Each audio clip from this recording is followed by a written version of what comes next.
Hi everyone, welcome. Let's see. Welcome to the subscription model workshop. We're excited to have you all here.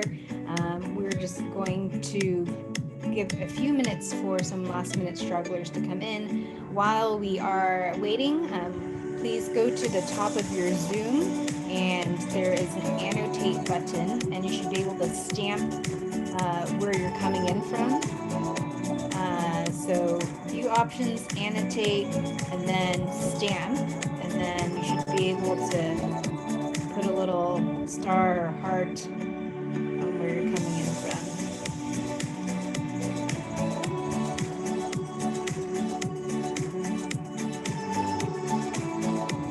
I see some Malaysians. There's Malaysia, Singapore.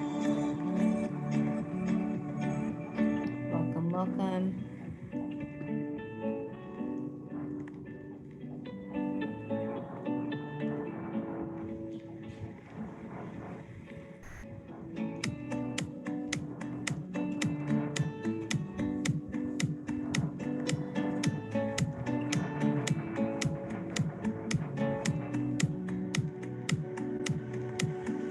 I know there's at least one person here from the Philippines.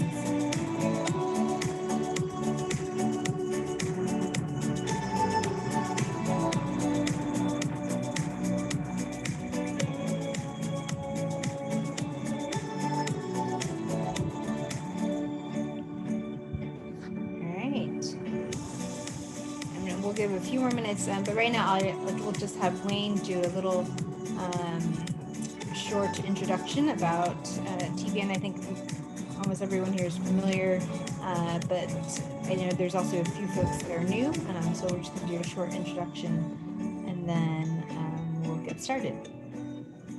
Over to you, Wayne. Okay, thanks, Bernice.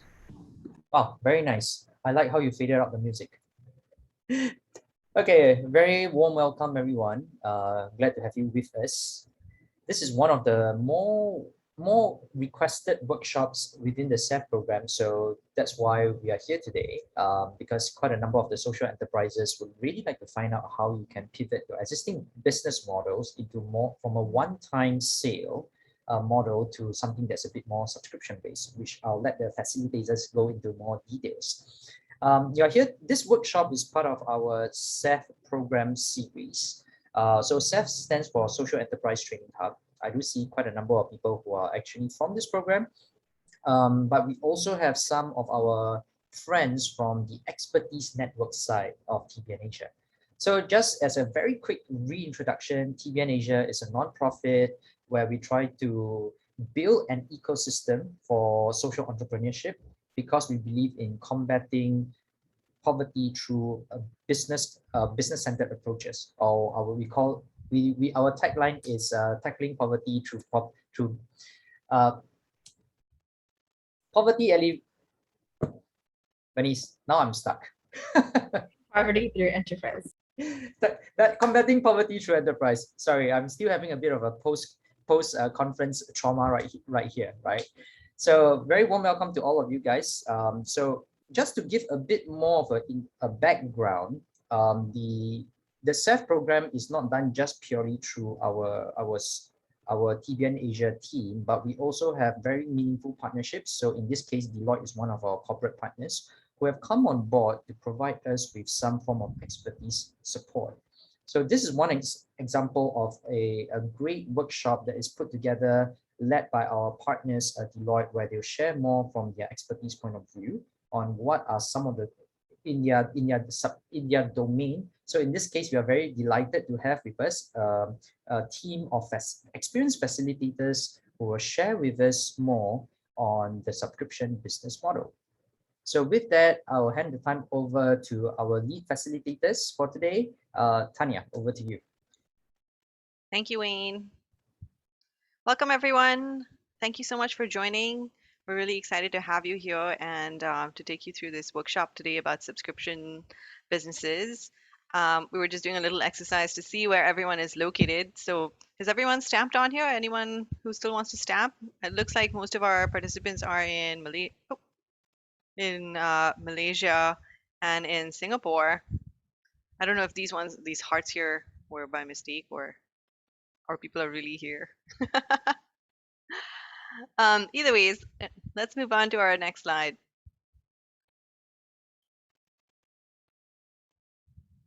So this is our team. My name's Tanya Shariff, and I am the strategy and innovation lead at our Deloitte greenhouse for Southeast Asia, which is based here in Singapore. So we help our clients with solving strategic issues in creating breakthrough experiences for them in the greenhouse. And I'll let my colleagues introduce themselves. Li Hui? Hi, my name is Li Hui. I'm based in Singapore as well as an audit associate specializing in the financial services industry. I'm happy to be here and look forward to your participation. Thank you, Liu Hui. Farah here. So I'm based in Kuala Lumpur, Malaysia. I'm a business analyst in the Southeast Asia workforce transformation. So we've been helping our clients to go through a couple of digital transformation currently, and also surviving the COVID hit. And over to you, Jess. Hi, I'm Jess. So same as Tanya, I'm based in Singapore and working as an executive at Deloitte Greenhouse. So I'll be the tech producer for today. So if there's any questions that you need with regards to Zoom, please key in the chat box and I will try my best to help you. Awesome, thanks. And behind the scenes, we actually have two other team members who are hiding in our audience. They're Kelly and Ina. So just wanted to give them a shout out. You can move to the next slide, please, Jess. So before we kick off, just wanted to get a poll from the audience. If you can again stamp and let us know how familiar you are with subscription-based businesses. So again, if you go to the top of your screen, select View Options, and then Annotate, you can find the stamp button. So tell us how familiar you are with subscription-based businesses.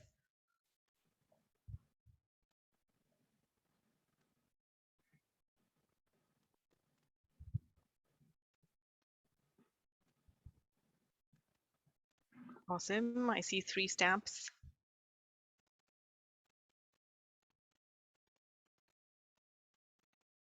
That's it. Any more? Or anyone having trouble with the stamp button? Peter says he's not familiar. That's good. That's good that that tells us that we're on the right track here with this topic.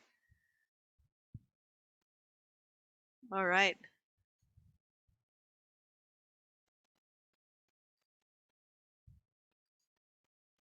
Oh, whoops. I think I might have started a couple of times here.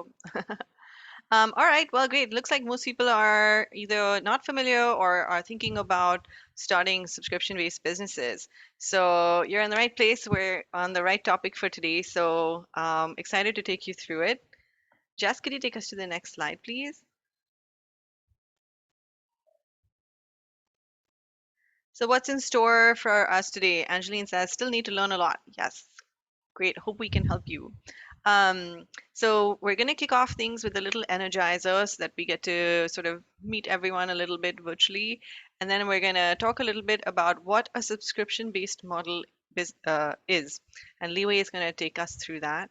And then I'm going to share with you my experience with running a subscription business in Spain. And then we'll walk you through 3 business models that can be used in a subscription setting.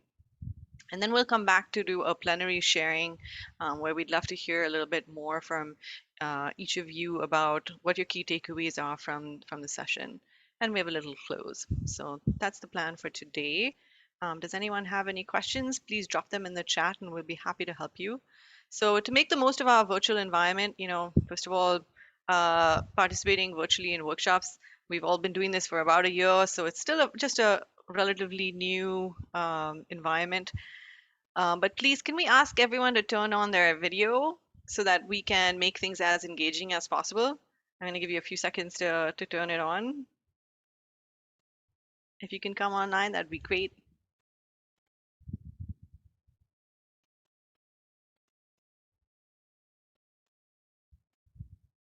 I see some videos coming on. Thank you very much.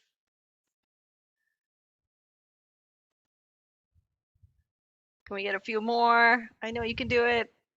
A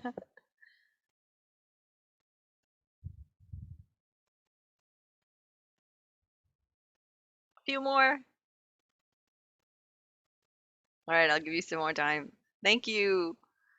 The next thing we ask is please put away or close any distractions, anything that might be competing for your bandwidth, both on your computer or in your mind. And then when you're not speaking, if you could mute yourself, that just makes for a better experience for everyone else. And finally, we ask that you stay engaged and participate. We want this to be an interactive session, so please ask questions, share your opinions. We're happy to have everyone participate. All right.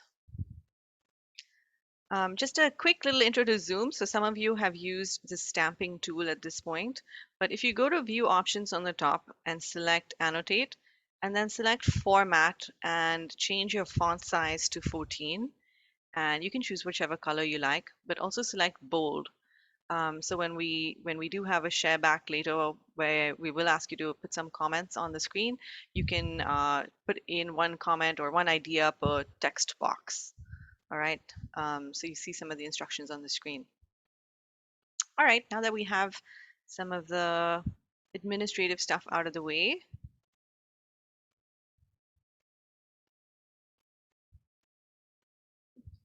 I think we missed one, Jess.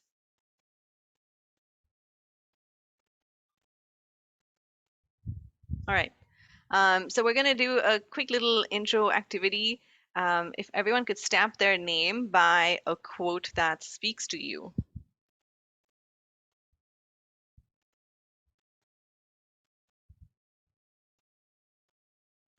So you can go to view options, annotate, and then write your name by something that resonates with you. I'm gonna put mine here.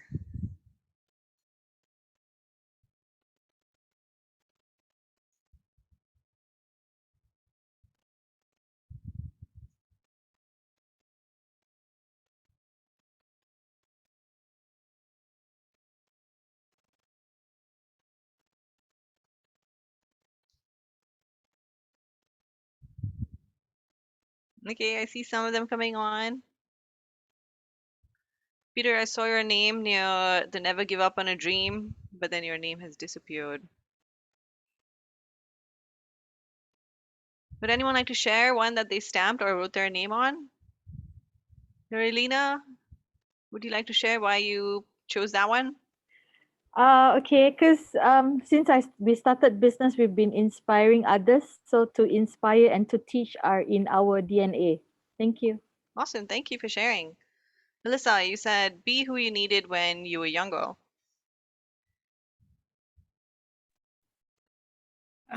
Yeah, I guess during our younger days, we don't necessarily have a lot of role model, or we have a lot of aspiration to be something that we don't see. So now is our chance to do that a little bit differently. Like pay it forward. That's great. Would anyone else like to share? Anne, you put character is how you treat those who can do nothing for you. Hi, sorry, can turn on my video. Yeah, because we've been working with community members from low-income communities. These are women whom we teach baking as well. So we also have classes for the can do or those who can pay, and this women community cannot pay. So we treat them the same as we treat the paying students. Thank Wow, you. you're really living that quote, literally.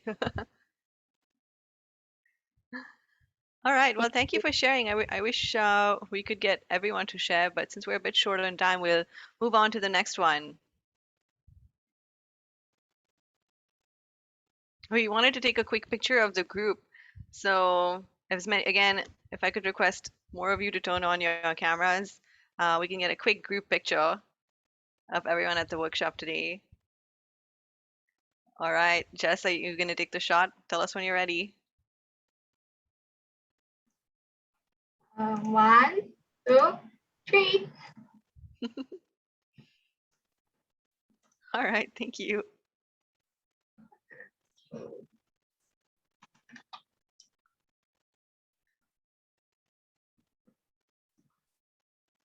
So whilst we wait a minute for just to bring our slide back up.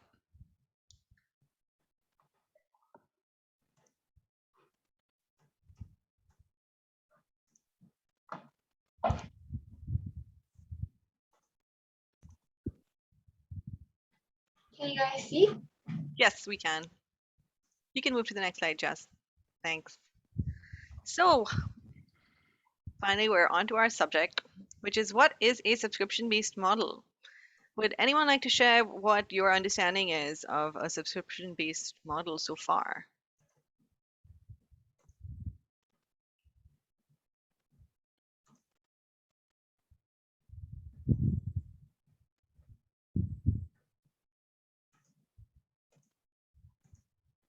Clara, do you have any ideas? Sure. I guess a subscription-based model, like the first thing that I think of, definitely like Netflix Mm-hmm. or Spotify, things that I use regularly and that I don't mind paying every month, or it almost feels like I forgot that I've been paying this every month. But it is definitely super convenient. Usually, I would opt for things that I use on a monthly basis. Ah, and I see in the chat that Nurlina says Netflix as well. Yeah. And Lillian mentioned recurring sales and revenues. Yeah, these are all points that we're gonna cover a little bit while later. Canva. Aina, do you want to explain what Canva is? Well, I wasn't prepared to be called by you. Well, basically, I think many social entrepreneurs or business owners have started learning to use Canva because it helps you to design your own communication campaign, right? So basically, it's a subscription.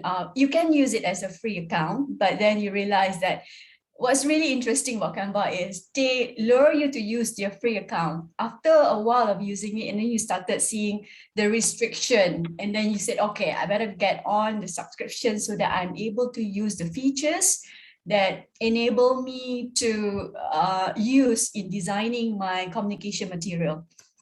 Right. So, and then, they start giving you more and more things, and without you realizing that you're paying every month, like what Farah said, and you don't have to worry whether they change the feature or not, because you stay connected and you are able to access to use the tools that are provided there.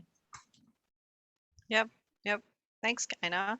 We're going to cover exactly some of those points in the sharing that Liwei is about to take us through on what a subscription-based model is. So over to you, Liwei.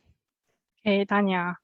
Okay, so basically, a few of y'all are unfamiliar, and that's good because I'll be going through what is subscription-based model. And before that, we'll look at the more traditional type of business model, which is pay per product. So this traditional type of business model, you can think in the context of fashion industry. So it's like H&M. Their structure of product is more linear, where customers, they purchase through one of the many different channels. So it can be online, where you check out as a guest, or offline at their brick and mortar store. And so these channels are actually exclusive of one another, and so hence the linear structure. And H&M, they don't know who you are and what you bought previously.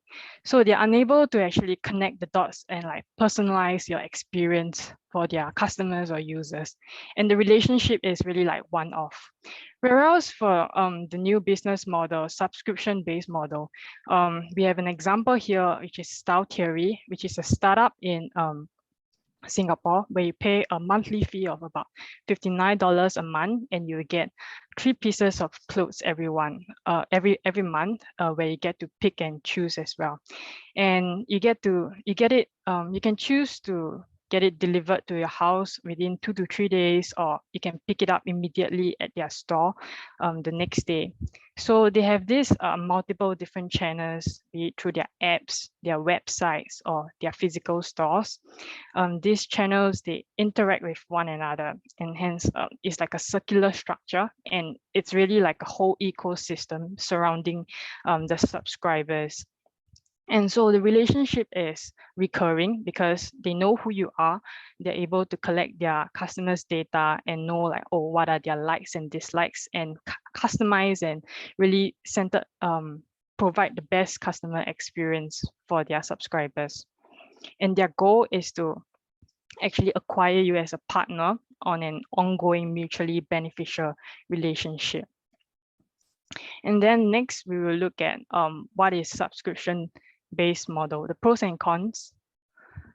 The pros and cons from the business perspective, as some of you have mentioned, why businesses want to go into subscription-based model is because of the recurring revenue, right?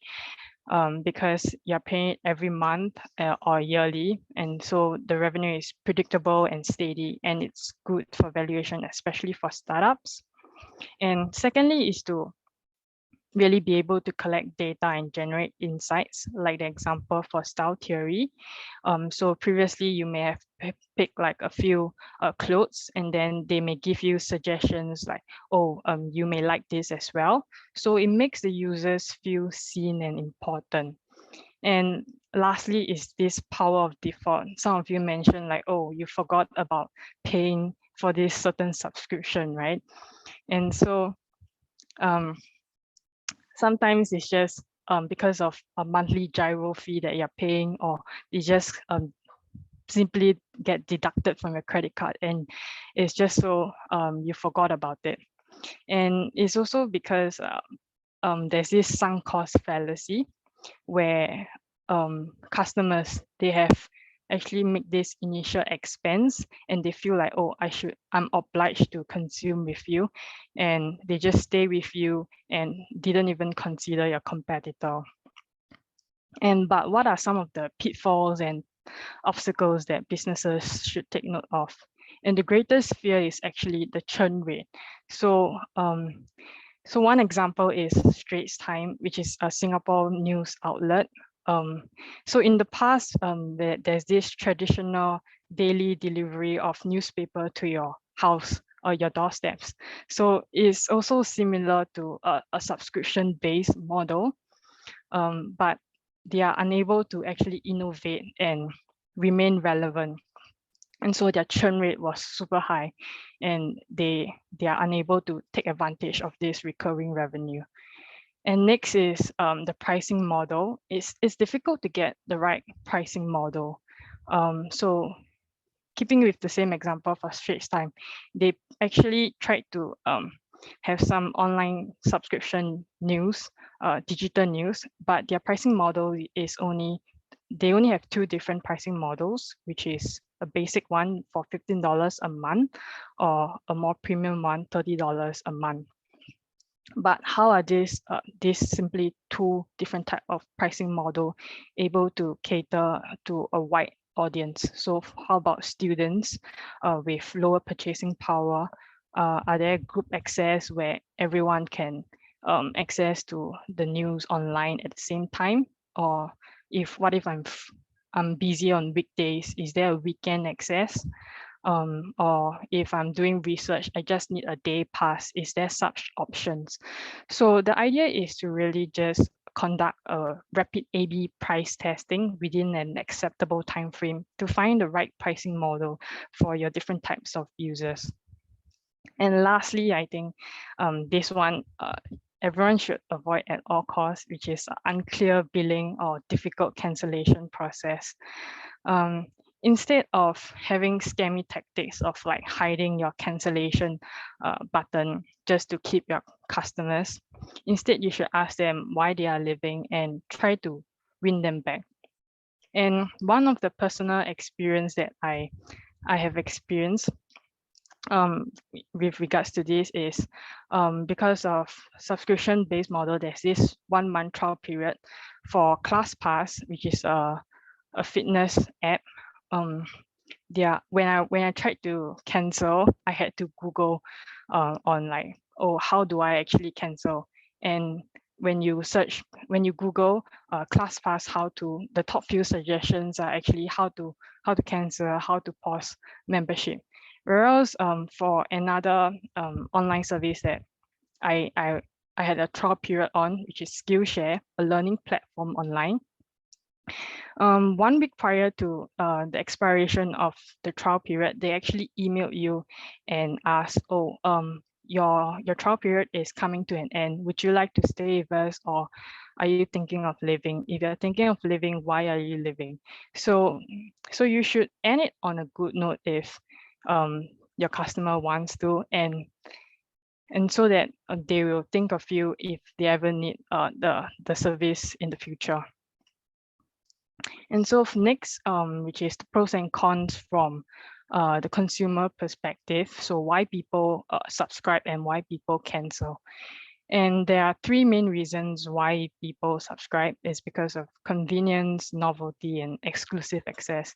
And this really ties in well to the 3 different types of subscription-based model that we'll be going through. So convenience is something that we purchase regularly. So it makes sense for you to actually automate the purchasing process and limit store trips so that it saves your time and money as well. And second is novelty. So you want to explore new things, innovative things. So going back to the example of style theory, if I pay a monthly subscription fee, I get to try new clothes, new kind of style or different designs every month. And then lastly is the quite common one, which is exclusive access, where you have to pay to actually get access to goods or services that are actually off limits. So like your Netflix, like your Spotify. And next is why people cancel. So it could be due to poor experience. It could be the quality of the good, or the curated assortment is not up to their standard, or there's this turn-off of where there's unclear or unethical billing practices. And then it could be also because the time frame of the delivery of goods was too frequent, and there's this pile up of products that you didn't even manage to finish using it. And lastly is it could be due to subscription fatigue. So there's no longer this element of surprise and delight factor where people subscribe for the novelty's sake in the beginning. And so, okay, annual recurring revenue is great. So what are some of the considerations that you should keep in mind when transitioning from the paper product to a subscription-based model? So you just have to keep in mind that change is hard. It's human nature that, oh, there's this unfamiliar territory and you naturally feel fear, avoid, and resist change. So you need to be able to manage these reactions and emotions, be it your employees or your customers and your different stakeholders. And secondly is this idea of revenue cannibalization. So this ARR, annual recurring revenue, for the next period is after taking into account where you minus off your churn rate and you plus your ACV, which is your annual contract value, which is essentially the new customers that you have acquired. So if you look at the right-hand side, there's this line graph. They call it the fish model. So in the initial phase of the transition period, your revenue will actually decrease, which will take a hit because previously where people pay the full amount for the product, now it's broken down into chunks, which is month or period. And so your revenue will definitely take a hit in the beginning and your cost will increase because you have to acquire new customers, you have to invest in new capabilities. And so the cost will increase in the beginning. But eventually, if you take a long-term view, your revenue growth will be exponential at the end and your cost will slowly taper off. And so keeping the two in mind, the management need to have this strong conviction that change is necessary, and you have to be crystal clear of like why you are changing. So you need to be relentlessly committed to this change and include the people and their thought process in this change. Keep them involved in this process of change, and also consistently and regularly communicate that this is the best way forward. And Adobe has done a great job on this, on their transitioning from pay per product to subscription based, and I will be going through more in detail later.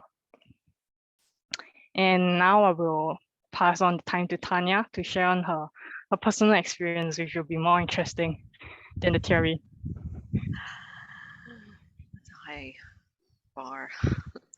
So a few years ago, I co-founded a gourmet subscription club with two friends of mine. I used to live in Spain, and so the three of us used to love to try new foods, and we loved learning about different artisanal products, small batch produced things made in Spain. So we decided to go into business together and work with gourmet products. And we began by researching how customers shopped for gourmet products in stores. So my friends and I would hang out in gourmet stores and gourmet departments at big grocery stores. And we learned so much from just observing how people shopped and what they were doing. We interviewed dozens of shoppers to understand their decision-making process when they were buying gourmet foods. A key insight we uncovered was that people love the idea of trying new products, but they're still fairly intimidated by gourmet products. So I like to summarize the problem like this. What do I do with a jar of truffle honey? This is a good example of a product that a lot of people might find intimidating. How do I use a whole jar of truffle honey? You know, it sounds super interesting, but what if I can't use the whole thing? I don't know what to do with it. I'm going to put it back on the shelf, and then they don't buy it. So we thought, well, what if we sent this product to you in your own home to try it at home, and we give you lots of ideas for how you can use it? And what if we had this great community where you can go and get ideas for how to use the product even more, get more recipes, and meet other people who are like you, who are excited about trying new foods and coming up with different ideas for how to use it? What if you had access to all of this? And that's how Chanterelle Gourmet was born. So how it worked was you'd sign up, create a user profile, tell us a little bit about your preferences, and then each month we would send you a gourmet box full of interesting products. And then we'd encourage people to experiment and share, cook with the products, use them, and take lots of pictures, uh, tell us what they've made with it, and share things in our online community. So at the bottom there, you can see the Instagram feed, which is a combination of things we'd post as well as things from our user community. On the next slide, so here you can see a picture of one of our boxes. It came with these recipe cards. So there's a recipe card for each product that's in the box. So you can see one for piquillo pepper sauce here inside the box. This is what we had in one of our boxes as a bottle of mango passion fruit vinegar. That's again, it's from an artisanal gourmet producer. There's a jar of red pimento piquillo pepper sauce that was like a spread that you could put with fish or with vegetables, on bread, anything. There's a jar on the left corner of eggplant jam and a bar of dark chocolate with sea salt from Ibiza.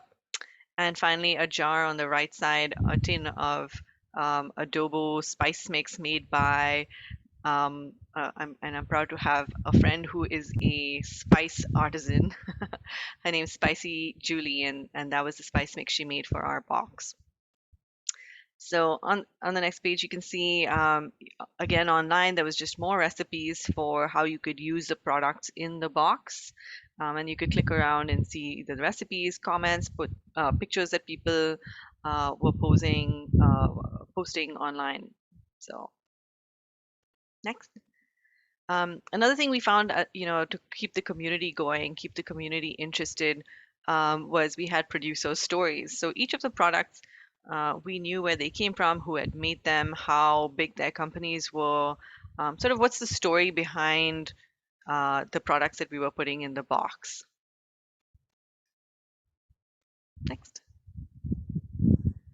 So unfortunately, I love this product, love this company. Unfortunately, things did not work out so well for us. Fast forward a few months, our business was just not working out. We were not able to figure out how we could scale it fast enough, and then my team fell apart as my co-founders wanted to move away. So in the past few years, I've had a lot of time to think about what went wrong with the business and why we didn't succeed. And some of my key learnings are these, right? So market and customers. I think this was my biggest learning. Is while we were figuring out things like what the addressable market size is, understanding the customer that we were trying to appeal to, and even understanding all the insights into our customers' pain points, I don't think we properly understood how we were actually going to find the customers and how we were going to target them, right? How do we market directly to them? And many investors we spoke to would repeatedly ask us this question of how are you going to find your customers? And to be honest, I don't think I understood what they meant. I was definitely so in love with the product that I could not see past that. To me, it was like, what do you mean? We have this amazing product, we've built it. They're going to find us. They're going to realize the value as soon as they see us. But of course, that's not the case, right? And someone else explained it to me like this: where do you want to go fishing? So you can stand under a bridge in a river and cast your fishing line out, and one or two fish will swim by, and you'll catch one or two fish. But to run a business, you need to find your barrel of fish. You need to find a barrel of fish that you can directly shoot a gun into, and you'll catch lots and lots of fish. So, how do you find that barrel of fish for your business? We never figured that out, unfortunately. The next thing was logistics. Managing a supply chain while you're trying to also scale up is very, very tricky. So in this business, we were not the producers, we were the third party distributors. So for lots of different brands, right? Like I showed you in the box, there was lots of pictures of different types of products that we were trying to sell. So it's really tricky trying to figure out exactly how much you need, because on the one hand, you know how many customers you have, but you still have to account for churn and growth. So if you order too little, you're going to have some really unhappy and often unforgiving customers. If you order too much, you've been inefficient and you've wasted resources. So how do you get it just right?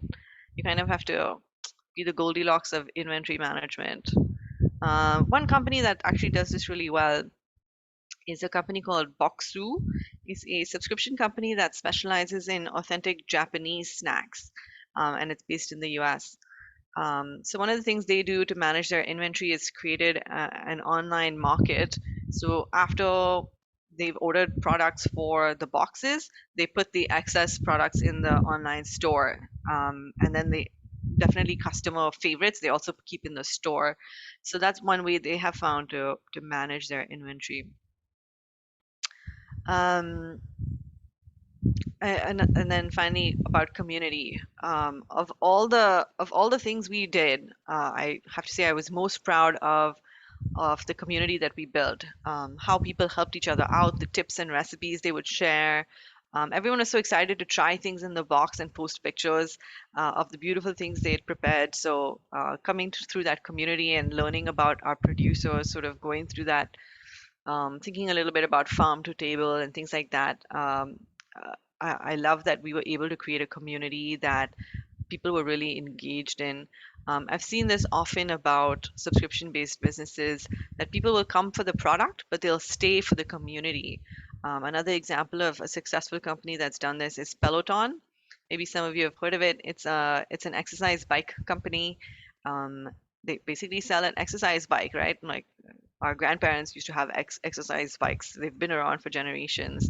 But Peloton has taken it to a whole new level with community classes, and people get so excited about their Peloton classes that I mean, it's like a cult-like following that people stick with Peloton.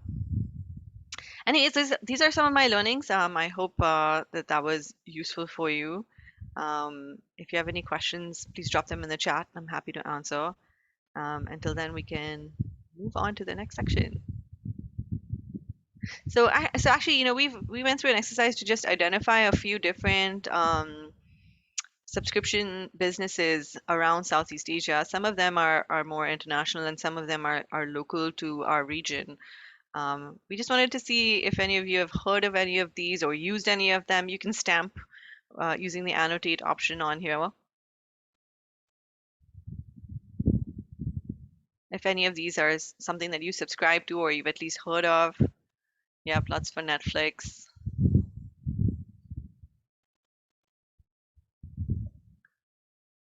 You use ClassPass, Blue Apron. Oh, Melissa, do you use Pop Meals and Pork? Can you tell us a little bit about Pop Meals? I've not used them, but I've heard and seen their promotion before. Mm-hmm. Yeah. Okay. Is it pretty popular? Are you in KL? Yes, based in KL. Okay. Aina had been telling us about it as well. I believe that they're a meal delivery service, right? Pizza Eats, of course, everyone's on Netflix, Spotify, and YouTube Premium.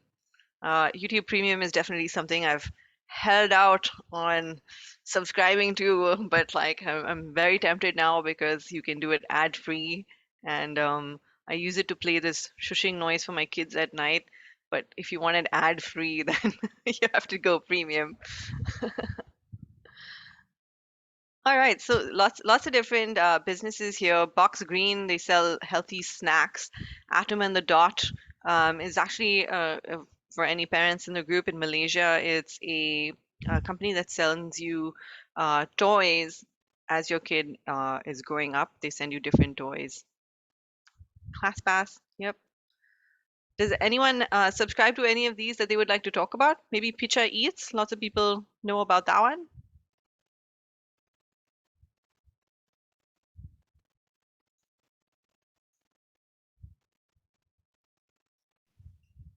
I could share my experience Sure. with Pitcha Eats. So funny thing, I only subscribed for a month. It was just a trying phase for me. But what I really love about it was that the cancellation process was very easy. I literally just texted a guy on WhatsApp because he would like send me a message like, "Oh, what would you like to order for this month?" And I told him, "You know what? It didn't work for me. I want to cancel it." And then no further questions. He did ask me like, "Why do you want to cancel it?" And I didn't answer. I'm so bad, but but but that But was it was it. a meal delivery service. Yeah, it was a meal delivery service. So it's so they have like a different package. You can order 3 meals or 6 meals or 9 meals. So the idea is that you put them in the refrigerator, and then when you want to eat it, you can just quickly microwave it, right? So Mm. it's a very brilliant idea, I think. And then it also has a social cost to it, right? It was helping some refugees mothers.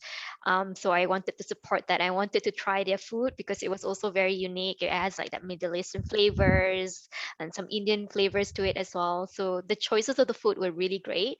But what didn't work for me was just the fact that I didn't personally enjoy eating food that was microwave. Like I kind of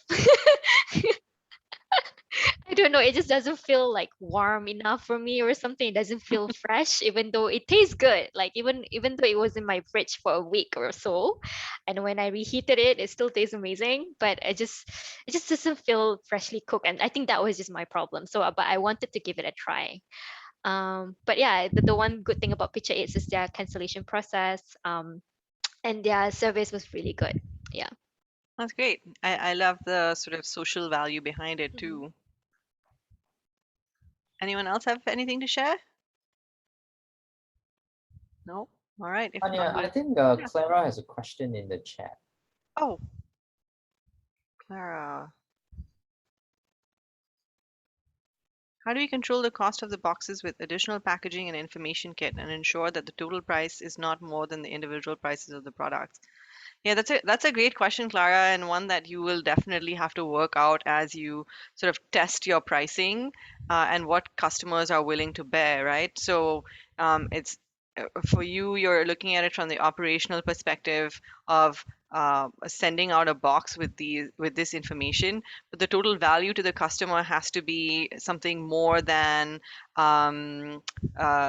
what they might get from just going to the store and buying it.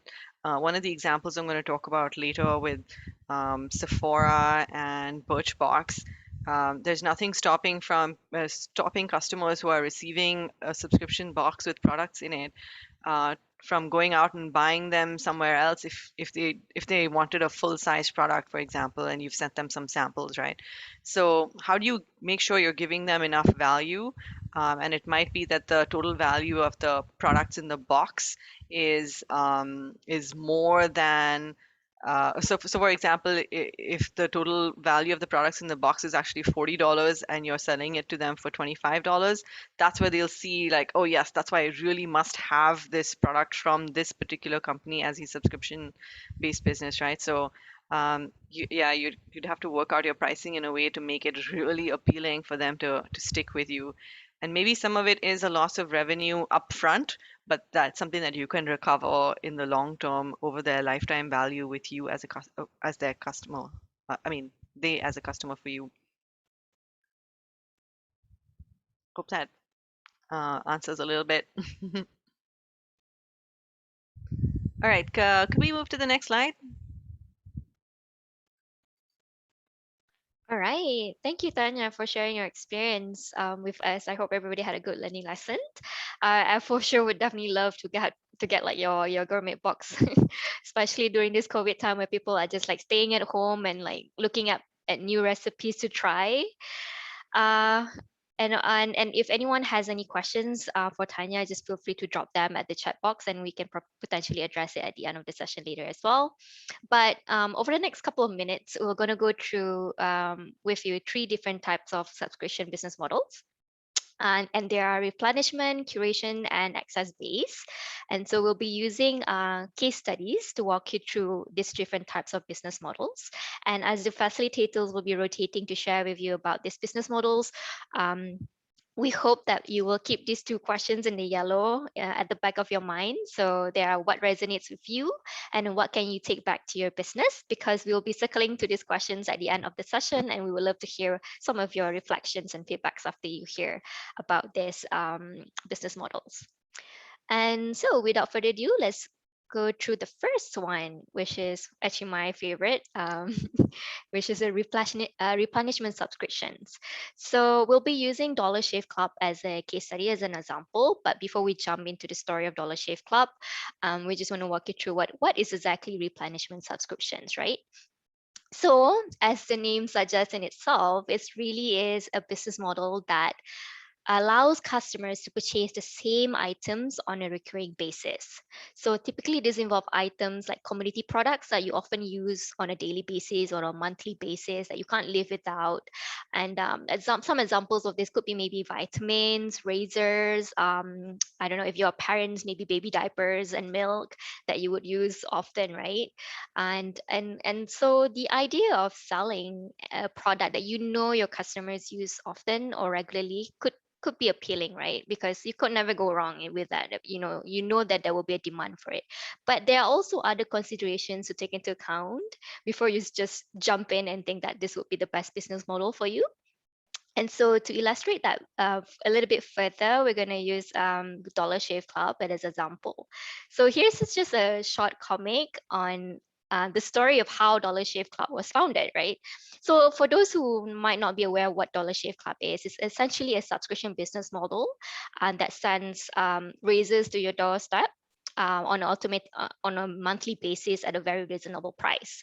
So this is a short comic to explain how did this idea came to be, right? So imagine here we have Michael Dupin, who's the founder. He clearly needs to shave, right? So you can see he has this really long beard and he was like, oh my God, I need to go and shave, but I'm running late.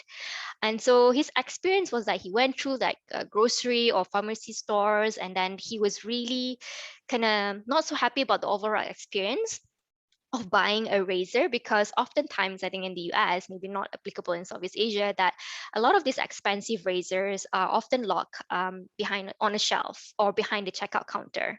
And so he has to rely on this poor sales associate to go and get him to unlock it and get him that $20 razors. And this process kind of repeated over and over again every month, and he got really sick of it, really annoyed with it. And so suddenly he had this eureka moment, and he thought to himself like, oh wait, you know what if I create a business that automatically sends plates to customers every month at a very reasonable price. So that's kind of how Dollar Shave idea came to be. And it really was based on his own experience and many other guys out there who experienced the same problem as him. So what can we learn from this, right? From this story? So as I mentioned just now, like the fact that it's just a product that you use every day is not a good enough reason for you to just jump in and try this business model. You really need to have a clear, compelling value proposition that you're offering to your specific audience with a clear, tangible benefits. So most importantly is that the you really, like, I think Tanya has touched base on this a little bit, that it's really important that the problem, that you fall in love with the problem that you're trying to solve instead of the solution that you're providing. So for the Dollar Shave Club, for instance, the most common problem that the customers were facing is that all these branded, like Gillette, razors were very expensive, and the process to purchase it was very time consuming, and it was a hassle for most of them, right? So that's exactly the problem that Dollar Shave Club was trying to solve. They were trying to offer a good quality generic alternative to this, and a good razor at a very reasonable price, and delivered to the customer's doorstep every month for as little as $3. And they would often advocate that there is no contracts, no hidden fees, or they will say no bullshit in this, right? So from the customer perspective, who often needed to use this razor, this is definitely a great added value of a replenished subscription model, because it really limits their store time, like reduces their trips to go to the store time. And what often we found is that sometimes, the time that you took to go to the store and the transportation cost could actually cost more than the item that you want to buy itself. And so yeah, definitely a great value for the customers, because it just reduced the store trips, and then it's also kind of cheap for the case of Dollar Shave Club. All right, and so the next point that we need to think about is having a strong product pyramid. So their business model has kind of changed over the years, but in the very, very beginning, customers were actually signing up to pay 2 razors for $1. That's quite relatively cheap, right? But the big secret was that Dollar Shave Club wasn't making any profit if they keep selling their customers, $1 razor. But this was a way for them to sort of gauge whether there's an interest into this, whether there's actually a demand in this, and also offer like a entry level of offering to get more members on board. So when they have tested this out and they saw that there's a great demand, a lot of customers were signing up for this, they're really happy with the service, they really found that this to be convenient for them, then they slowly started to move those $1 members to 4 to 8 to progressively higher price points unit for them. And now, if you see at the top of the pyramid of their product, it's really this all-in-one kits that give equipment to all the things that you need to have a successful and beautiful shaving process. So today you have, I think they're offering a $5 introductory kit with all the things that you need for successful shaving. So you have like 4 blades and shave butter, and then and this shaver and the razor itself. So once you kind of like this trial kit, then you can subscribe to it with a better offer and a slightly higher price point. And then it will be automatically shipped to your house every month. So this was the kind of the strategy that they used to first try out the product and to test the demand, and then see how we can potentially move our existing customer to try out our other products, and also be flexible, giving that flexibility to the customers to choose which product and at what range they want to purchase. And the last but not least, this is definitely the highlight of replenishment, is the hassle-free user experience. So if you recall the story that Michael experienced buying a razor, and it was really time consuming for him. And so he wanted the customers for Dollar Shave Club to have the exactly opposite experience. He wanted it to be seamless and simple, and not just about, getting that razors at the front door of your house, right? But it's also covering things like the process of you buying it online.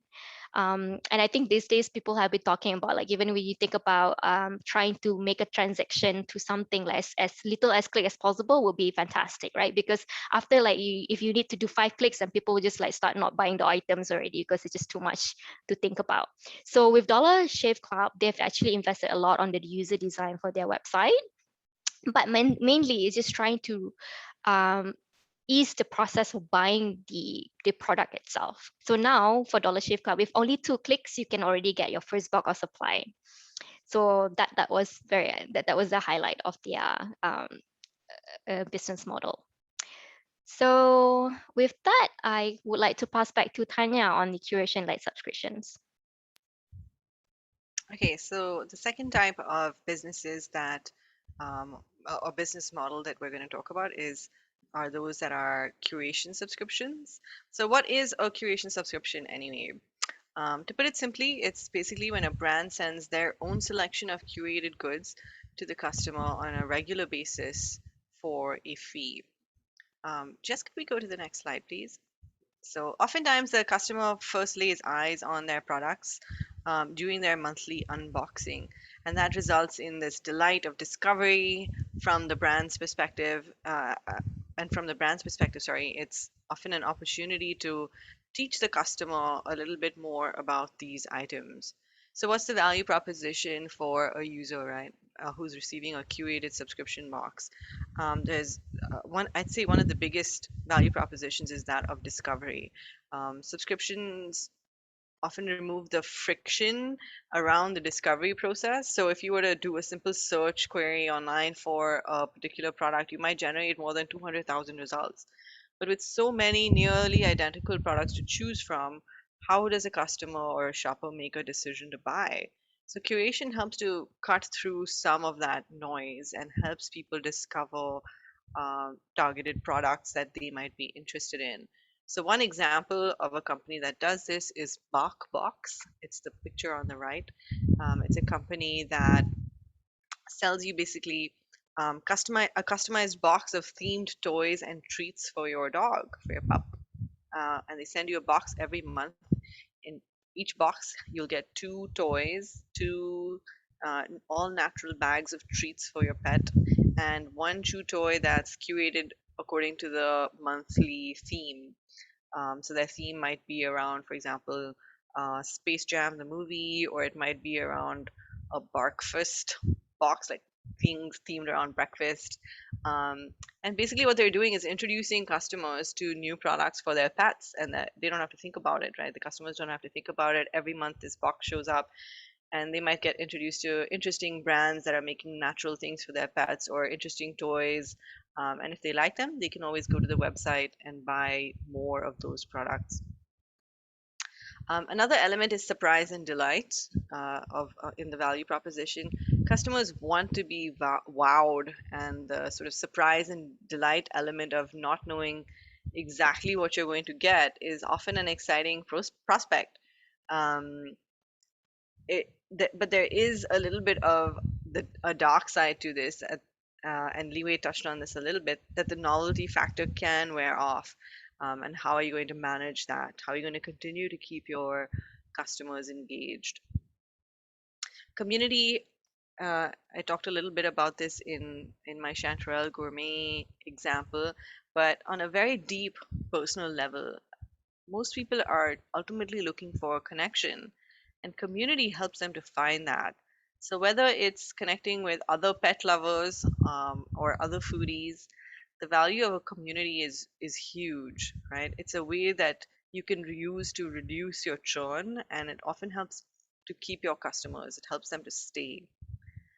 Many influencers are coming into the fold, online influencers, and they bring their engaged, loyal followings with them as well. So there are many subscription-based businesses that attract celebrities, and then those products sell because they are something that, let's say, Gwyneth Paltrow is using, and she's going to sell them. So her company Goop attracts a following because of her, for example. There are curated health sites like Bubble Goods that promotes that promotes products that are promoted by their wellness experts. So you have access to their community of wellness experts as well. And then finally, personalization or customization. And again, Liwei touched on this earlier, but personalization in this business goes a long way. So, what kind of tactics can you use to help your customers feel like they are seen and heard in the subscription process? What kind of choices can you give them when they sign up? How will you ask them about their pets, or ask them about their skin type, or ask them about their food preferences when they sign up for your business? How do you get them excited about your next box? And how do you do all of this without overwhelming them with choices and decisions? Right. So, one of the things with personalization, back to my Chanterelle Gourmet business, is that even though we were a really small company, we had a lot of questions around, well, what if I don't like something that you're going to send me? Can I switch it out? Or how do I tell you what I want before you send it to me? And at the time, I think our reaction was like, well, if you don't want to be surprised by what we send you, then you're not the right customer for this business. Which I know is such an arrogant attitude. And again, I totally did not realize this at the time. Um, in retrospect, I now understand that actually what my customers were telling me is that I want an element of personalization in this. So ask me what my preferences are, I'll tell you, and then you can customize my box to me. That's what they were saying. I just didn't hear it. So, what are some of the risks, right? When you're looking at a curated subscription box, a very big one is boredom. Once that novelty factor wears off, how do you keep people engaged, and what's going to keep their interest when they're receiving something similar every month? Right? And how do you personalize it at scale? So, when you're a really small company and you only have to send out a few hundred boxes, it's a bit easier to personalize. But when you're sending out thousands of boxes of something, how do you personalize it? How do you get everyone's preferences taken care of? And these are considerations you have to think of as you're building your subscription box. So one company that has done this really well. Um, oh, actually, one thing I wanted to mention about boredom was that in in the year 2000, Microsoft did a study about what the average human attention span is. Does anyone want to guess what it is? Give me a guess, anyone. 8 seconds. Actually, close. In 2000, it was 12 seconds. Bailey says 6 seconds. It was 12 seconds back in 2000, but by 2015, that attention span had dropped to 8 seconds. So again, lots of studies show that attention is on the decline, and this is partly due to the vast amount of information that we're exposed to on a daily basis, right? And there's an expectation that something more exciting is going to show up any minute. So while subscription companies can capitalize on that short attention span, there's this honeymoon phase where customers don't know what the company has curated for next month's box, so that discovery still holds their interest. But what happens when that novelty factor wears off and you start to get bored with the box, right? So one company that's been doing a really great job with this is called Love Every. And basically, what they do is they make toys for babies and toddlers at different stages of their development. So, with their subscription model, it's unique because it provides families with a curated box based on that age group. So, in my picture, I have it for the first 3 months, then for months 3 to 4. So, it's based on what a child is going through at that phase of development. Um, they have a huge group of doctors and specialists that are their advisors. So they say that this box has been developed by child experts. So they know what your child is interested in, what their development level should be, and how you should stimulate them. And then they send you the right toys at the right stage of your child's development. So I was playing around with the website yesterday, and the first thing it asks me is, when was my child born? How old are they? And then it'll start showing you products that are the right thing for your child. So you automatically feel like I need this. And I very much felt that yesterday. I was like, oh my gosh, my child is falling behind because I don't have these perfect toys for them to play with. So they've been doing a really good job of personalizing it, of getting over the boredom factor, but also personalizing it at scale, because by asking you how old your kid is, they can send you a box that's right for your kid's age group, right? And finally, pile up. And again, we touched on this. It's These are usually discretionary products that you would get in a curated subscription box. So consumers do tend to be more prone to canceling, because products can pile up. You have too much of the same thing. It's very difficult to match your demand to the actual requirement as a customer. So then people would just prefer to buy those products as and when they need them.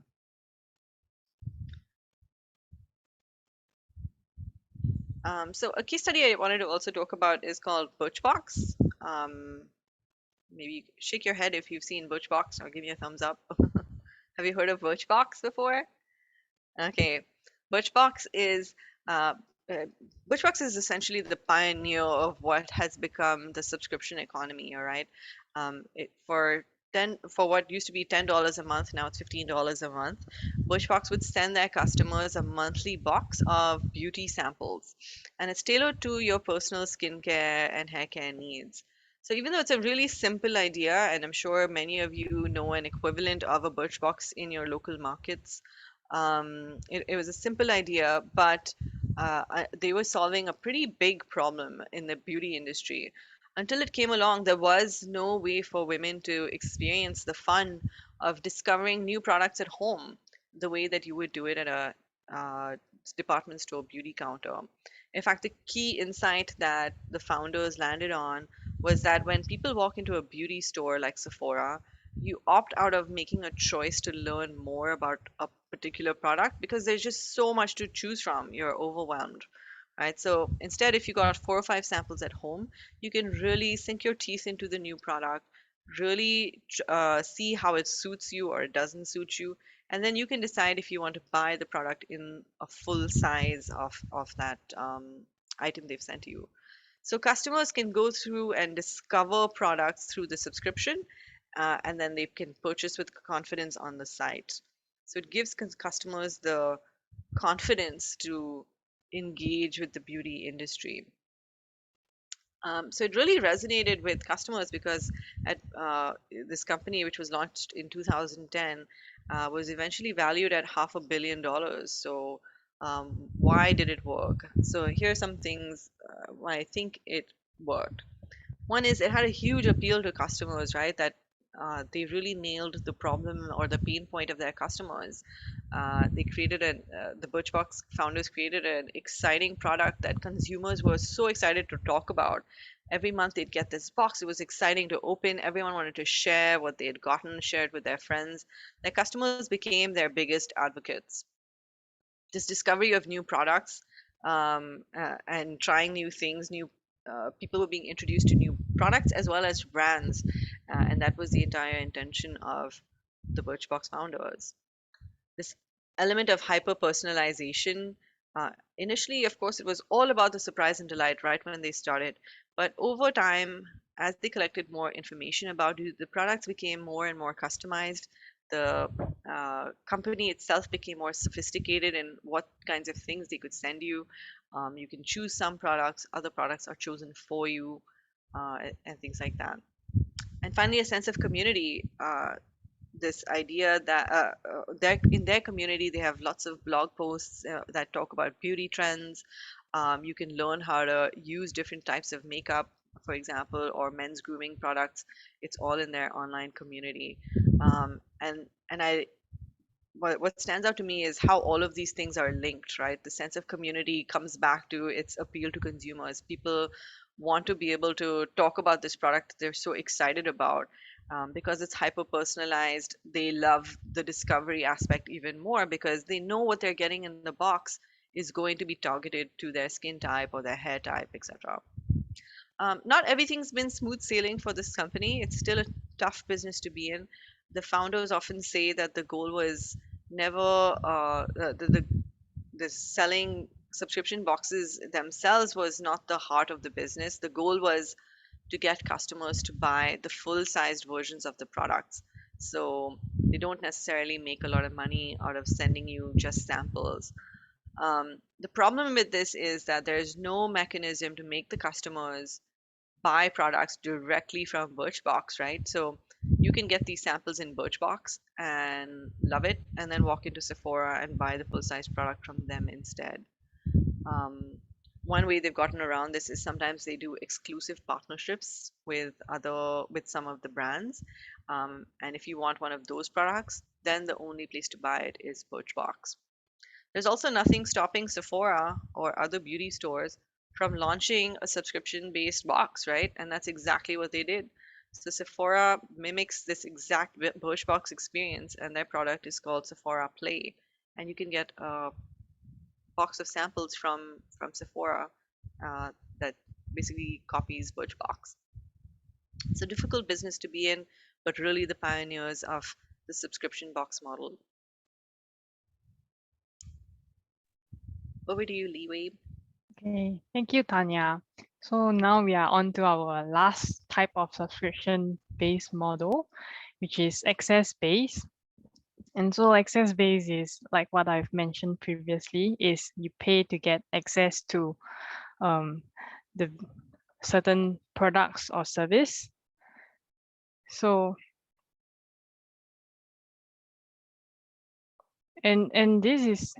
access-based is really popular with like tech companies, especially nowadays.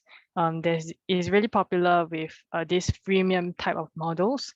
So they give out a free basic feature and also a premium feature that you have to pay to get access to.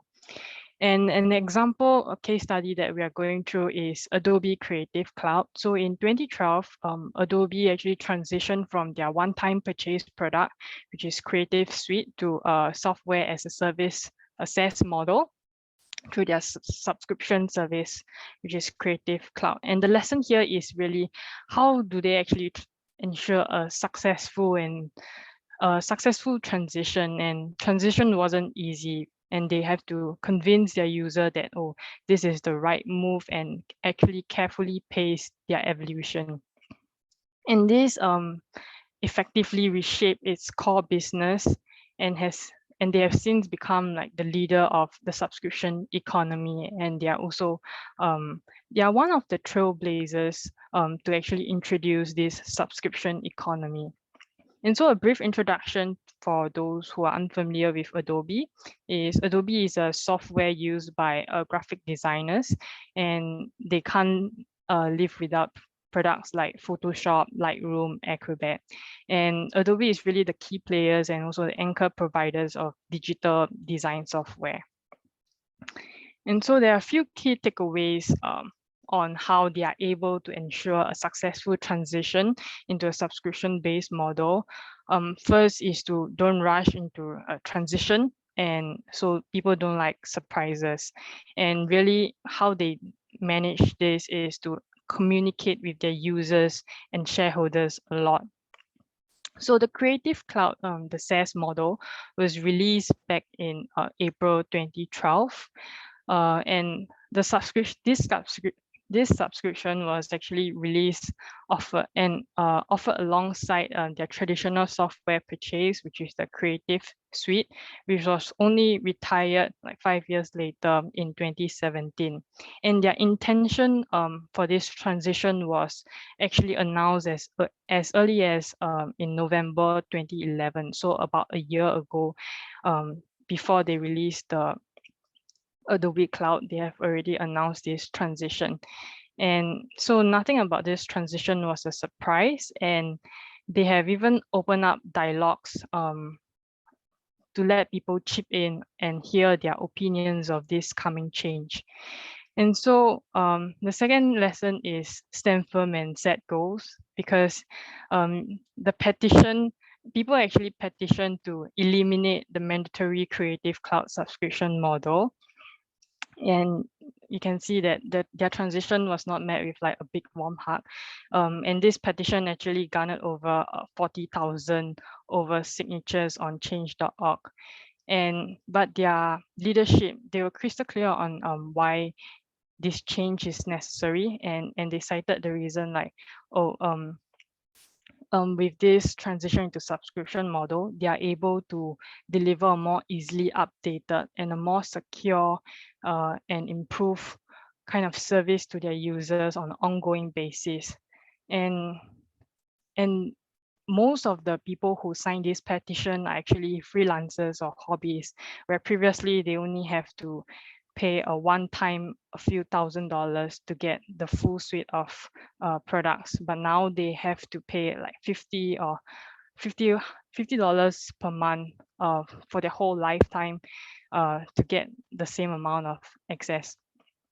So obviously, people are against this change, but the leadership, they set goals, and this communicate that this is Adobe's future, and they set a target of garnering over like 4 million subscribers by 2015.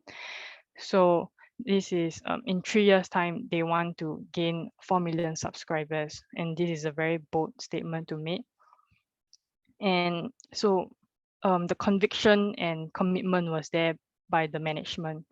And lastly is to really consider every aspect of change and continue to create value, and willing to continuously adjust and adapt and hear from their customer.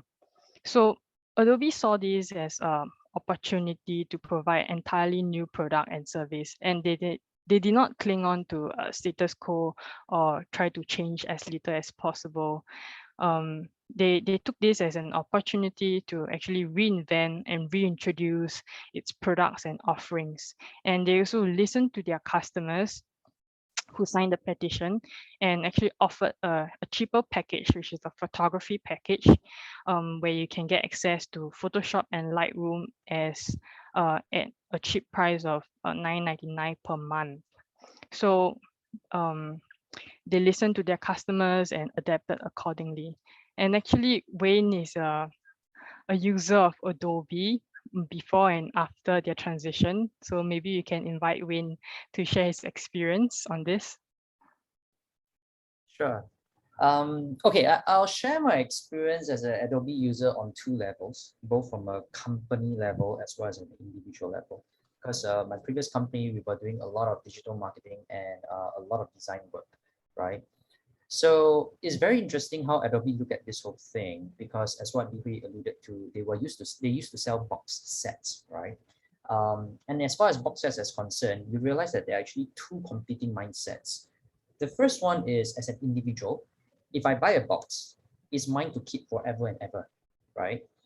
That's an individual thought, which is why subscription is a huge struggle for individuals. However, from a business point of view, actually subscription makes a lot more sense, because you will know that, number one, from a value point of view, you will have to write down anything. Software write down is usually about 2 years, maybe 3. You have to worry about compatibility, you have to worry about upgrades and stuff like that. So from a business point of view, it actually made a lot of sense, right? If I had this option in my early days, I would have just jumped straight to it, no problem solved, set it and forget. In fact, I don't have to always second guess when I have to upgrade, because when you're subscribed to, you always have access to all the upgrades. On the individual level, I think there was a lot more resistance. So, which is why, as you can see, there are a lot of freelancers actually wanted to petition against this move. That's when I think Adobe did something very smart. They realized that they can kill 2 birds with 1 stone. So on the business side, so they actually have different pricing. If you go to the Adobe website, they actually have a business pricing model. Same product, yeah, but different licensing model and different costing. At an individual level, they made it even more accessible. If you see the photography bundle, it actually includes Photoshop and Lightroom at a bundle, which is the bundle price for 2 software is cheaper than the cost of 1 software. So if you see the slide, Photoshop is actually selling at $21 a month. The photography bundle, which includes Photoshop, is going at $9.99, right? Which is pretty amazing. So naturally, a lot of people just say, this is so accessible, why not just do it, right? So the question is Adobe doing it at a loss? Maybe yes, maybe no. What I do know is that it made Photoshop so accessible to everyone. You just set and forget, right? True story. I've been paying happily for Photoshop for quite a number of years now, but because of some change in job scope, I don't touch Photoshop as much.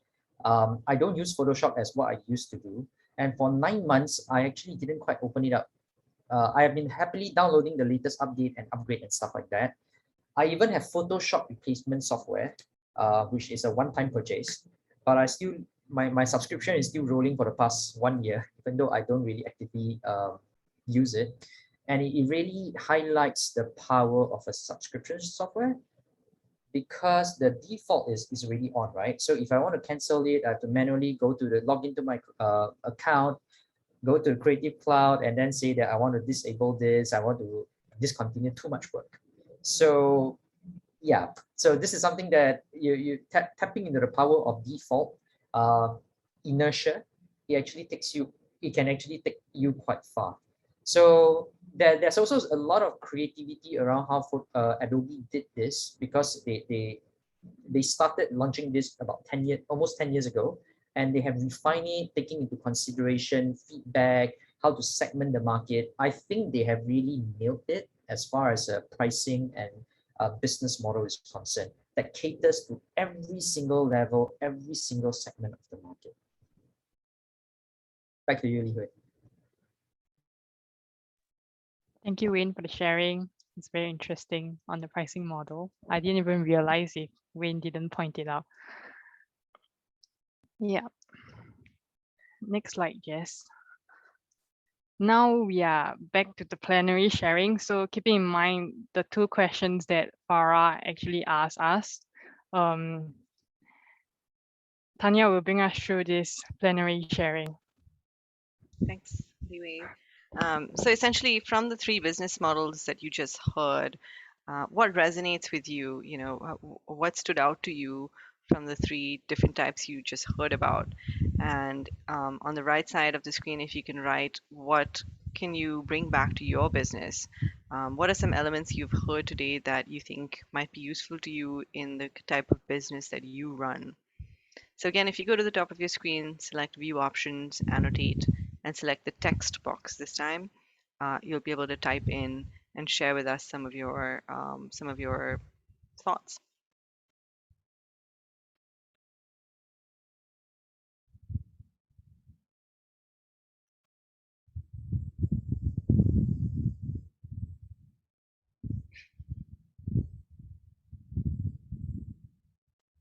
Replenishment based. Why did that resonate with you?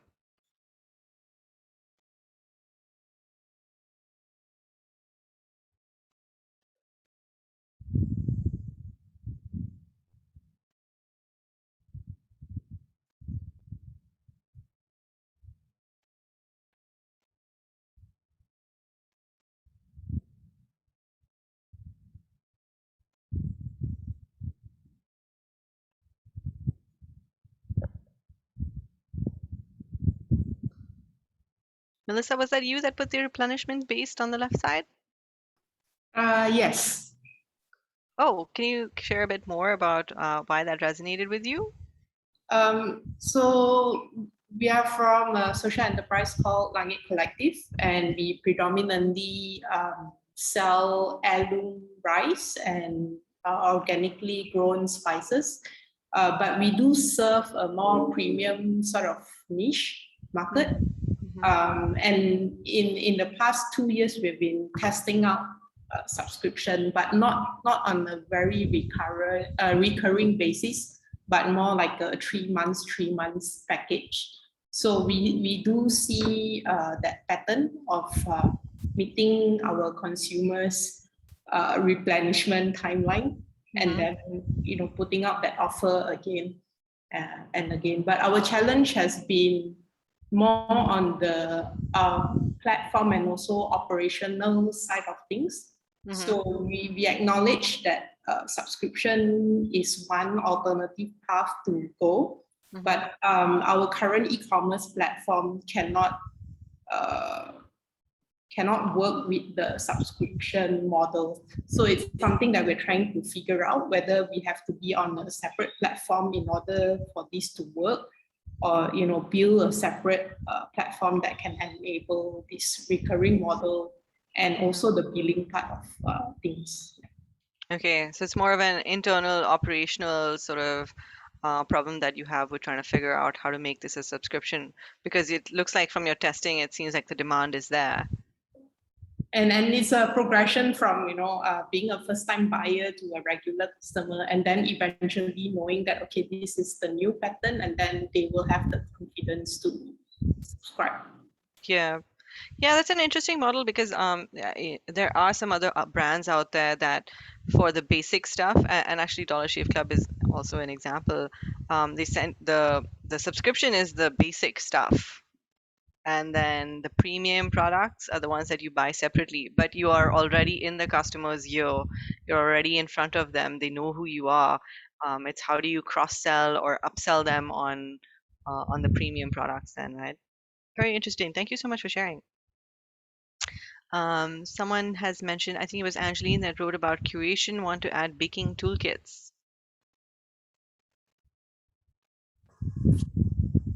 Angeline, can you share a bit more? I think you were introducing yourself earlier. Yeah, so I wrote curation because I wanted to add baking toolkits, because right now we only have subscription for the online classes for baking and cooking. And I saw in your introduction you run the Make Peace Bakery in the Philippines. Yes. So the Make Peace Bakery, we have an online class. It's called the Bake Kits, where we teach baking to kids and their families, and also it's like an activity every week. And then we also teach baking to the community members, families.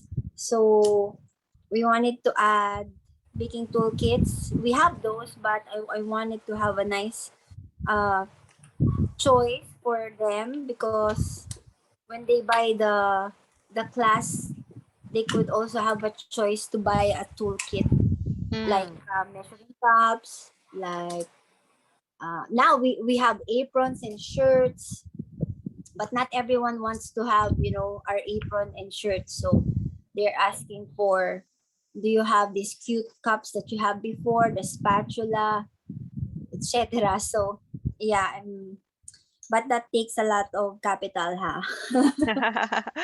So is it you're trying to add more of an online store where they can buy these products in addition to the subscription that you already have? Yeah, because our online store for the Bakits is with the Make Peace Bakery online store, so I need to separate the two. Yeah. That's interesting again, and similar to what we were just talking about. It sounds like you have an opportunity to upsell your customers on these different types of products that they could buy from your online store.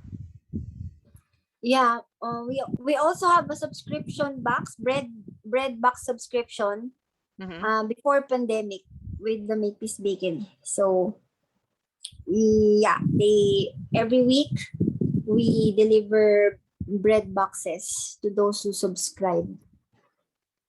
Okay. So yeah, I also want to continue that and have a nice website for them to curate, that they can choose what they want for the week. The problem is that yeah, you have to make a lot of breads, so that because the customer now will have to choose, right, what they want. So Right. I think it's easier to start with us with the tools, with the toolkits, because those are not perishables. Yep. I think you probably have to consider what the value is for the customer in subscribing to a toolkit, and would you face that pile up problem that we talked about earlier?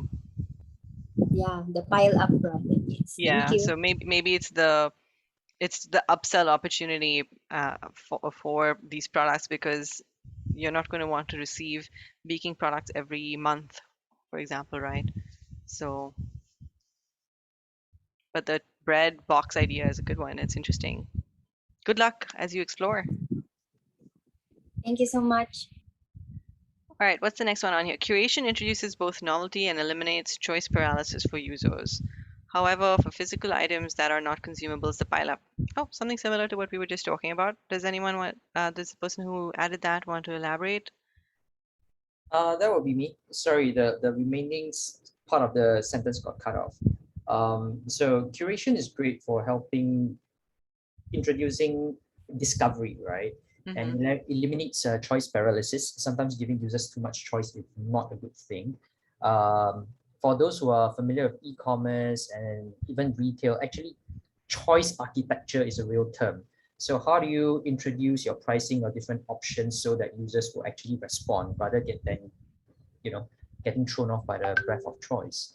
But I think for the challenge for those of us who are staying in urban small setup homes is that if everything is a physical item is added to your home over time, it's actually quite scary because things actually pile up, and especially if they are not consumables like cosmetics or cooking material ingredients, for example. I actually think it will introduce a new wastage problem.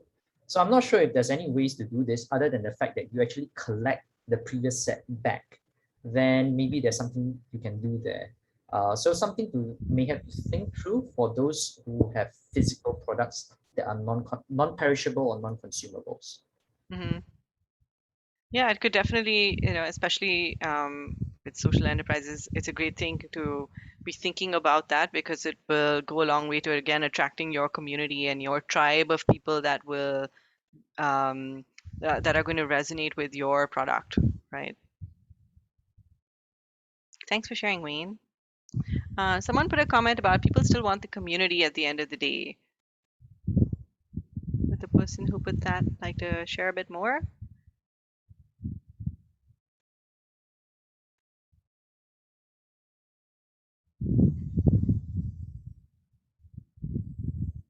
No, or Birchbox challenges resonated. How would a merchant who curates others' products remain relevant? Oh, this is a really interesting question. Who does anyone want to elaborate on what this question is some more? I can't see who put the questions. Hi, sorry, this is Francis. I'm the one who put this comment in. Hi, Francis. Sorry, there's a bit of background noise where I'm when I'm it's totally speaking fine. from. Yeah, but yeah, basically that's it. I think I work for a social enterprise as well, and the products and services are actually not your own. So unlike Adobe or Netflix, I mean that basically has its own product that they can command subscription base. Ours is really dependent on how people, I mean, how your merchant partners' products appeal to your consumers and how that will help with your subscription model. So, I mean, I don't have an answer, but basically, when the Birchbox case study was presented, yeah, it resonated. At some point, people were asked, oh, why do I need to go through this subscription service when I can just go direct to the merchants? Yeah, and I think Birchbox's challenge or their key value proposition then is really in that discovery angle. So one of the ways that Birchbox works is they don't pay for the samples. So the brands that they work with, they get the samples from those brands and then sell them to the consumers for the $10 or $15 a month. So the brands are essentially paying them to introduce their products to customers. So it's really about discovery of products, right? It's almost like advertising on behalf of the merchant who is selling the product initially. And then Birchbox's challenge is how do I keep people interested and still coming back to me for something else? So either I need to upsell them or cross-sell them a new product, but I need to keep them excited about staying with Birchbox. Yep, interesting problem. Yep. Thanks, Francis. All right, thanks. And then what can you bring back to your business? So someone mentioned building a pyramid. We'll try a new program. That's awesome. Clara says to consider taking a lower margin in the beginning in order to get more long-term customers. That's awesome, Clara. Can you elaborate a little bit of what you're thinking there? I think it goes back to my question that you've answered just now, that because we try to lower our margin on our current products already on the pricing. So to put it into a subscription box with more packaging is going to cost more. But I'll take it as a way to get people on board, and hopefully we can upsell on other things. Yeah, it's a sort of a capital investment into your product, and you have to see if that's something that makes sense for your product and how you think it's going to pay off, right? Yeah. All right. Actually, from my understanding of most guys doing subscription businesses, it's not even about taking a lower margin. It's really, you have to take up loss upfront. So the scary thing about subscription businesses, not all, of course, let's say in the case of a software subscription business or certain services, it does take you the customer a while to even break even, right? So in some cases, if the customer terminates, let's say at the 3-month point or the 4-month point, you are actually making a loss through that transaction by serving the customer. So usually for subscription businesses, you have to understand things like the lifetime value of the customer, the likelihood of the churn, and your cost per acquisition. So the dream state is the lifetime value must always be higher than the cost of acquisition. So that's always the challenge, right? Not many businesses will get your numbers right in the first or second year. And once you get the numbers, then you know how to tweak your numbers accordingly. Do you charge more? Do you lower your cost of acquisition, or how do you balance it out? Yep. Thanks, Wayne. There are a few resources I've seen online, even just preparing for this presentation. There's lots of software that can help with trying to understand churn rates, to help you understand how to optimize your pricing strategy, even managing how the actual sales. So there's like platforms like Recharge, Shopify, that can help you manage inventory, manage pricing, manage the different types of sales you want to do, whether some of it is subscription and then some of it is upselling. So there's a lot of resources out there that I hope you can check out. Thank you all so much for sharing. This was great.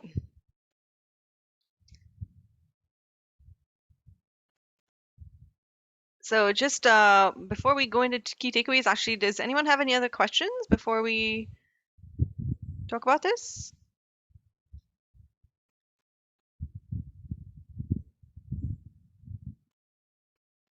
All right.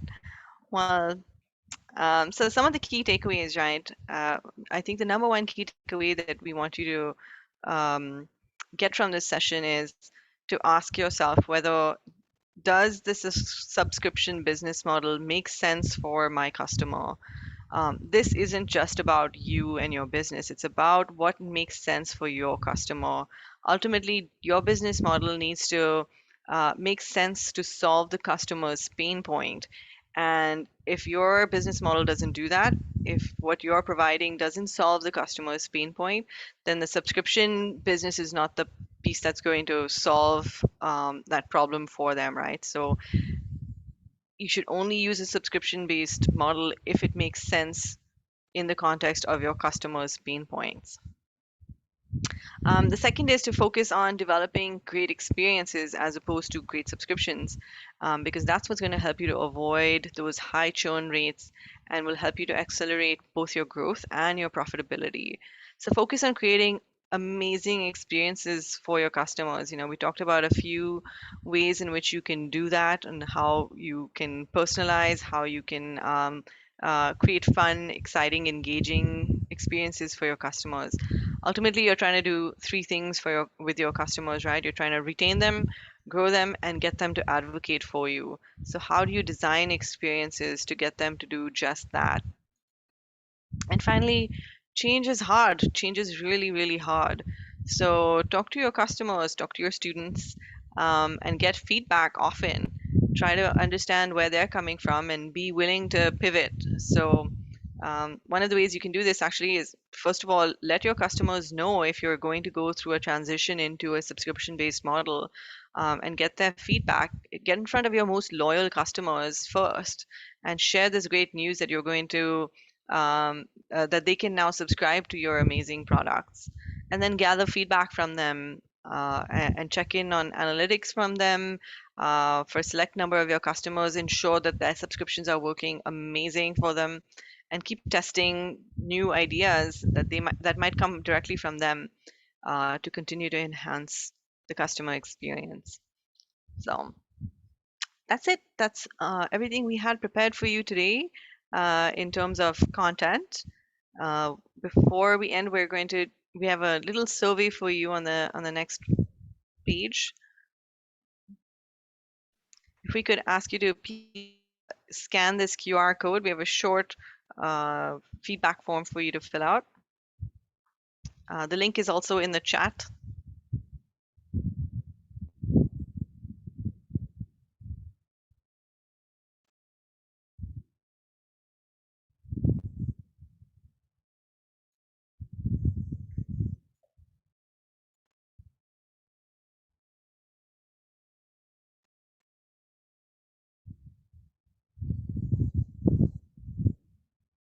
Anyone having any issues with the feedback form?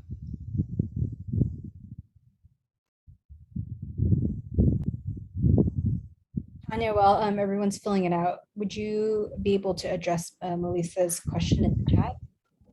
Or she just wants to know if there's other platforms that are designed for subscription-based businesses. Thanks, Melissa. Yeah, thanks, Melissa, for the question. If there are platforms for subscription-based business, Melissa, I can't think of the names off the top of my head, but Zenefits is one that I saw yesterday. Let me type it in the chat. Zenefits. I think Shopify has some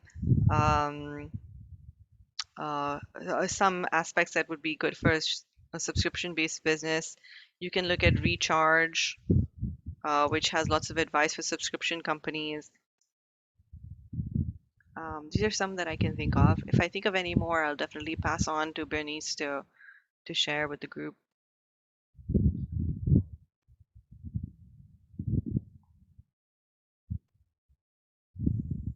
But Recharge is good if it has a lot of advice for subscription-based companies. Let me see if I have a link.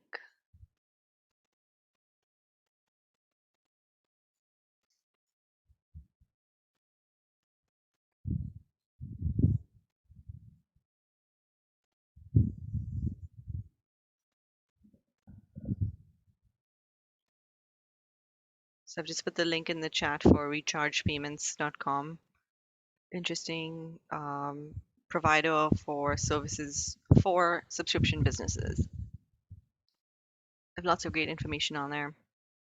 If you could give me a thumbs up when you're done with the feedback form.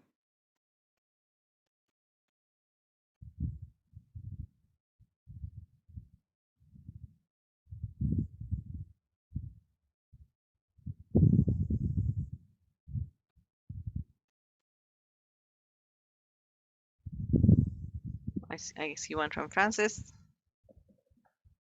Are we all good? Bernice, was there anything else we wanted to add before we conclude? Or Wayne? I'm not on my end, Wayne. I'm good. All right, well, thank you all so much for joining. We hope you found this session informative and useful. We wish you all the best as you transition to your subscription businesses or consider whether this makes sense for you and your business. So thank you again for your time. Thank you so much to all our wonderful trainers for today, Li Hui, Tanya, Farah. I think we have learned quite a lot from today. and really thank you so much for really taking the time to prepare everything. Just very quickly, I mean, this session is meant to be to give us exposure to what we are, some of the things that we have to consider in that if you are considering transitioning. Now, this was not meant to be a be all and end all, but at least open up possibilities and thoughts, different models that you will consider, right? So it will be a very long process. For those of you in the Sept program, it might be food for thought for you guys to take back to discuss with your RMs or with your mentors. At least now you come prepared. You are not shooting in the dark anymore, right? There are some more tangible things to talk about. So hopefully this has been very helpful. Once again, thanks to the Deloitte world-class team and the wonderful sharing and the knowledge that they have imparted to all of us. We hope that you will take this back and think about it and have further conversations with your teams. With that, thank you very much, everyone. We will see you soon. Thank you. Bye. Thank you. Thank you. All right. Thank you so Thanks, much. everyone. Bye-bye. Take care. Stay safe. Bye. Stay safe. Bye.